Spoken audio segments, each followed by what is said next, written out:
Hello and welcome to Fascia and Feelings.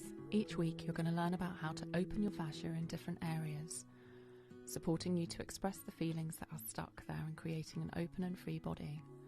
This week we're looking at your hips. Now your hips see a lot of action. You wiggle them when you're dancing or just being sassy. You put your hands on them when you're standing in superhero pose. There is a powerful connection in your hips between your lower and upper body. This area relates to your relationships with yourself as a woman or a man and your relationships with women and men. Thought knots in this area go deeper than just overworked muscles. If you're feeling pain in your right hip, ask yourself how you feel about the men in your life. If it's in your left, ask about the women in your life.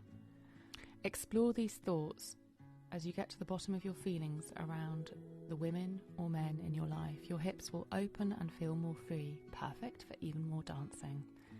Remember to save this so that you can practice again and keep your fascia feeling fabulous.